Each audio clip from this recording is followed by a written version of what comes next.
নমস্কাৰ যিসকলে পাই নেটৱৰ্কত ফোন নাম্বাৰ ভেৰিফিকেশ্যন কৰিব পৰা নাই তেওঁলোকৰ বাবে এইটো ভিডিঅ' গতিকে ফোন নাম্বাৰ ভেৰিফিকেশ্যন কৰিবৰ বাবে আপোনালোকে লেফ্ট কৰ্ণাৰত তিনিটা লাষ্ট আছে এইটো টিপিব প্ৰফাইল টিপিব একে তলত আছে দেখিছে এই প্ৰফাইলত টিপক তেতিয়া দেখিব ফোন নাম্বাৰ ভেৰিফিকেশ্যন এইটো ফোন নাম্বাৰ আপডেট আৰু ভেৰিফাই তে আপডেট কেতিয়া টিপিব যদি আপোনাৰ ফোন নাম্বাৰটো বহু দিন আগতে একাউণ্ট খুলিছিল ভেৰিফিকেশ্যনত যদি ফেইল হৈছে তেতিয়াহ'লে আপডেটত গৈ আপোনালোকে এটা কাম কৰি ল'ব কান্ট্ৰি আৰু ৰিজন কোডত ইণ্ডিয়া সিলেক্ট কৰি ল'ব IN দেখিছে কনফাৰ্ম চেঞ্জ মাৰিব নিউ ফোন নাম্বাৰত একো নিলিখিব কাৰণ যিকোনো এটাহে চেঞ্জ হয় তাত দুটা ডিজিট হ'লে ইয়াত একো চেঞ্জ নহ'ব আৰু ওপৰত খালি ৰাখিলে তলত দুটা ডিজিট গতিকে +91 কৰি কনফাৰ্ম চেঞ্জ মাৰি ল'ব তেতিয়া আপোনালোকৰ ফোন নাম্বাৰত ভেৰিফিকেশ্যনৰ পিছৰ ষ্টেপ লৈ যাব যদি ইতিমধ্যে কৰি ফেইল হৈছে এতিয়া মই বেক মাৰিলোঁ কেনেকৈ এইটো +91 আপডেট কৰি ল'ব লাগে চাই লওক তেতিয়া ছাকচেছ হ'ব যদি ফেইল হৈছে বেক মাৰিম এতিয়া দেখিছে ফোন নাম্বাৰৰ কাষতে আছে ভেৰিফাই এই ভেৰিফাই বটনটো মই টিপিলোঁ এতিয়া প্ৰথম ফোন নাম্বাৰ ভেৰিফিকেশ্যন কৰাৰ উপায়টো চাওক অপশ্যন 1টো আমাৰ কাৰণে নহয় US আৰু কানাডাৰ কাৰণে আমি অপশ্যন 2ত যাব লাগিব send a code to our phone verification service in USA বহুতে ইয়াত ভুল বুজে যে ইয়াত ইণ্ডিয়াটো নাই আচলতে পাই নেটৱৰ্কৰ মেছেজ চাৰ্ভাৰ এই 5খন দেশত আছে Australia Belgium Israel United kingdom USA গতিকে এই 5টাৰ যিকোনো এটালৈ আমি মেছেজ পঠাব লাগিব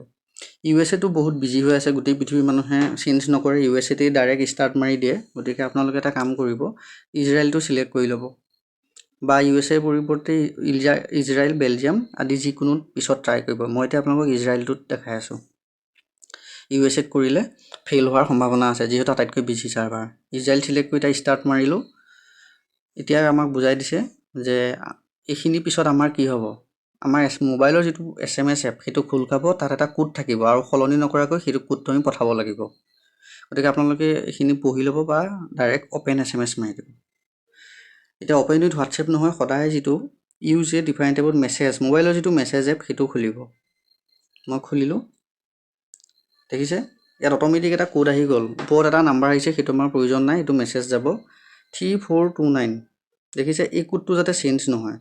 এই কোডটো চেঞ্জ নোহোৱাকৈ মেছেজ পঠাব লাগিব এতিয়া মেছেজ ক'ৰ পৰা পঠাব সিম যদি দুখন থাকে যিখন সিমৰ নম্বৰ দি আপুনি পাই একাউণ্ট খুলিছে সেইখনৰ পৰা পঠালে ছাকচেছ হ'ব গতিকে আপুনি এতিয়া মেছেজটো পঠাই দিও